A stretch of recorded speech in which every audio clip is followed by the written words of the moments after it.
കേരളത്തിലെ ഉത്തരാഖണ്ഡാകുമോ ഇടുക്കി?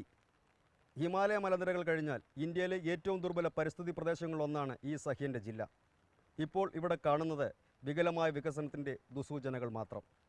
താങ്ങാവുന്നതിലധികമായ അണക്കെട്ടുകൾ നിറഞ്ഞ ഈ മണ്ണിൽ ഏതു നിമിഷവും സംഭവിക്കാവുന്ന ഒരു ദുരന്തത്തെ മുന്നിൽ കണ്ട് കഴിയുകയാണ് മനുഷ്യർ.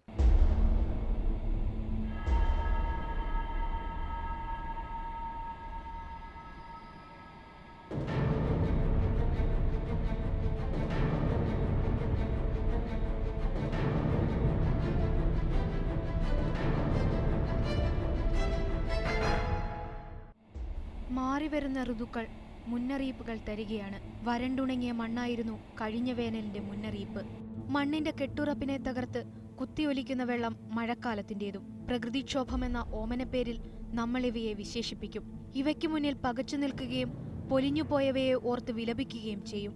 ഇക്കുറി ഒരിക്കൽ കൂടി ഇടുക്കിയാണ് ദുരന്തവേദി.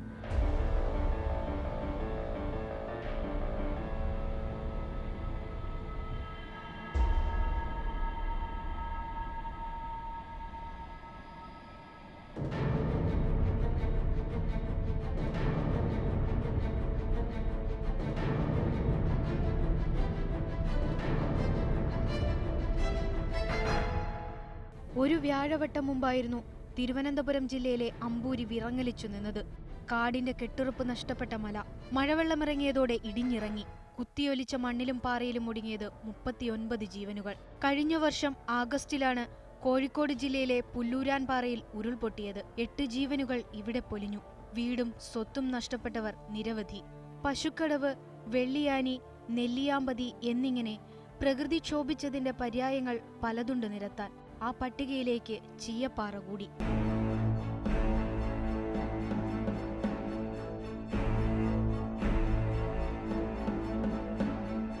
എന്തുകൊണ്ടാണിങ്ങനെ എന്ന ചോദ്യത്തിന്റെ ഉത്തരം എല്ലാവർക്കും അറിയാം.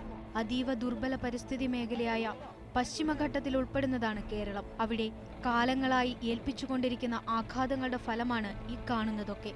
കാട് കയ്യേറി കൃഷിയിറക്കാനും മല തുരന്ന് റോഡും റെയിലും ഉണ്ടാക്കാനും പുറപ്പെട്ട കാലത്ത് സാഹസികനും അധ്വാനിയുമായിരുന്നു മലയാളി. കാട്ടിലെ തടി നിർബാധം മലയിറങ്ങി.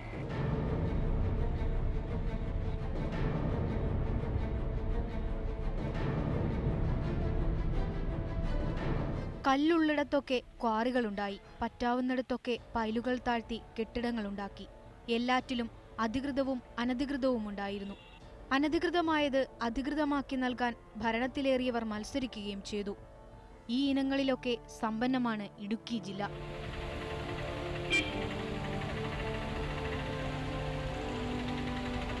അതുകൊണ്ട് തന്നെ മഴ കനത്താൽ ഉരുൾപൊട്ടലിനും മണ്ണിടിച്ചിലിനും സാധ്യത ഏറെ. ദുരന്ത നിവാരണ അതോറിറ്റിയുടെ ഗവേഷണ സാങ്കേതിക വിഭാഗമായ hazards vulnerability and risk assessment cell ഈ മുന്നറിയിപ്പ് നൽകിയിട്ടുണ്ട്. ഇടുക്കിയിൽ ഉരുൾപൊട്ടാൻ സാധ്യതയുള്ള പ്രദേശങ്ങൾ സെസ് അടയാളപ്പെടുത്തുകയും ചെയ്തു. ഈ ഭൂപടത്തിൽ ഇടുക്കിയുടെ നിറം ചുവപ്പായിരുന്നു. അതായത് എവിടെയും ഉരുൾപൊട്ടാം.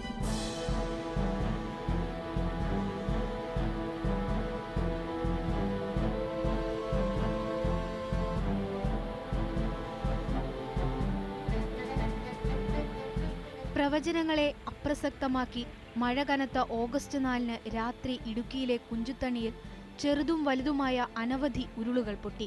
5-ാം തീയതി വൈകിട്ടായതോടെ ഉരുൾപൊട്ടലിലും മണ്ണിടിച്ചിലും മരിച്ചവരുടെ എണ്ണം 13ആയി. ശക്തമായ മഴയിൽ രക്ഷാപ്രവർത്തനം ക്ലേശകരമായി. പല ഭാഗത്തും റോഡുകൾ താറുമാറായി. ഇലക്ട്രിക് പോസ്റ്റുകൾ കടപുഴകി വീണ് വൈദ്യുതി ബന്ധം അറ്റു. വാർത്താവിനിമയവും തകരാറിലായി. ഇടുക്കി ഒറ്റപ്പെട്ടു. ഇത്തരം തകരാറുകളില്ലെങ്കിലും സഹായഹസ്തവുമായി പെട്ടെന്ന് ഓടിയെത്താവുന്ന ജില്ലയല്ല ഇടുക്കി. അതിനു കാരണം ഭൂമിശാസ്ത്രപരമായ പ്രത്യേകതകളാണ്. ആ പ്രത്യേകതകൾ കണക്കിലെടുക്കാതെയുള്ള വികസന പദ്ധതികളാണ് ദുരന്തത്തിന്റെ കാരണം.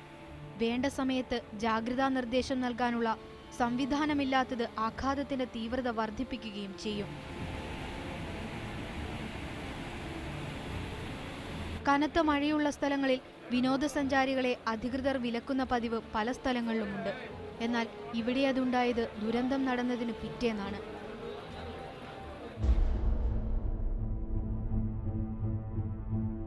ദുരന്തമുണ്ടായതിനു പിറകെ പ്രഖ്യാപനങ്ങൾ വന്നു. ആവർത്തിക്കാതിരിക്കാൻ പാകത്തിൽ നടപടികൾ ആവിഷ്കരിക്കുന്നതിന് വിദഗ്ധ സംഘത്തെ നിയോഗിക്കാൻ തീരുമാനവുമുണ്ടായി. അനധികൃത നിർമ്മാണങ്ങൾ തടയാതെ, കയ്യേറ്റങ്ങൾ അവസാനിപ്പിക്കാതെ, നിർമ്മാണ പ്രവർത്തനങ്ങൾ നിയന്ത്രിക്കാതെ ഈ മണ്ണിന്റെ കെട്ടുറപ്പ് സൂക്ഷിക്കുന്നതെങ്ങനെ? അതിനുള്ള നിർദ്ദേശങ്ങൾ മാധവ് ഗാഡ്ഗിൽ കമ്മിറ്റി മുന്നോട്ട് വെച്ചപ്പോൾ എതിർത്തവർ കൂടിയാണ് ഇന്ന് കണ്ണീരുമായി നിൽക്കുന്നത്. ഗാഡ്ഗിൽ കമ്മിറ്റിയുടെ ശുപാർശകളെ മറികടക്കാൻ കസ്തൂരി രംഗൻ കമ്മിറ്റിയെ നിയോഗിച്ചവരാണ് പുതിയ വിദഗ്ധ സംഘത്തെ നിയോഗിക്കുമെന്ന് പറയുന്നത്. ഏറ്റവും ചുരുങ്ങിയത് സ്വാഭാവിക നീരൊഴുക്ക് തടസ്സപ്പെടുത്താതിരിക്കുകയെങ്കിലും വേണം. നീരൊഴുക്ക് തടയപ്പെടുന്നതോടെ കുന്നുകളിലെ ഇളകിയ മണ്ണിലേക്ക് കൂടുതൽ വെള്ളമിറങ്ങാൻ കാരണമാകും. കല്ലിനെയും മണ്ണിനെയും അടർത്തി കുതിക്കും ആ വെള്ളം.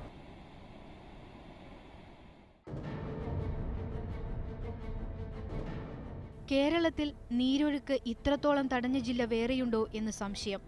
അത്രയുണ്ട് അണക്കെട്ട്. അതുകൊണ്ടുകൂടിയാണ് മുല്ലപ്പെരിയാറിൽ ജലനിരപ്പുയരുമ്പോൾ ആശങ്കകൾ മുളയ്ക്കുന്നത്. അണ നിറയുമ്പോൾ തുറന്നുവിടുന്ന വെള്ളം സൃഷ്ടിക്കാവുന്ന അപകടത്തെക്കുറിച്ച് പെരിയാറിന്റെ തീരവാസികൾ ഉത്കണ്ഠാകുലരാവുന്നത്. ഉണ്ടോന്നോ? കുഞ്ഞു കുഞ്ഞു പിള്ളേര്, ഞങ്ങളൊക്കെ പിന്നെ പോട്ടെ, പ്രായം ഇത്രയായെന്ന് വെച്ചാൽ ഈ കൊച്ചു കുട്ടികളെന്ത് ചെയ്യും? ഇവരെ ഒന്ന് മാറ്റി താമസിപ്പിക്കാനോ അല്ലെ ഇവർക്ക് എന്ത് എന്നവരൊന്ന് അന്വേഷിക്കാൻ പോലും ഇവിടെ ഒരു അധികാരപ്പെട്ട ആൾക്കാരില്ല.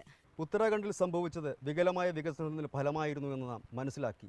നമ്മളും അവഗണിച്ചു അപകട മുന്നറിയിപ്പുകളെ. ഒടുവിൽ അവഗണിക്കാനാവാത്ത മുന്നറിയിപ്പുമായി പ്രകൃതി എത്തി. അതാണ് ഇവിടെ സംഭവിച്ചത്.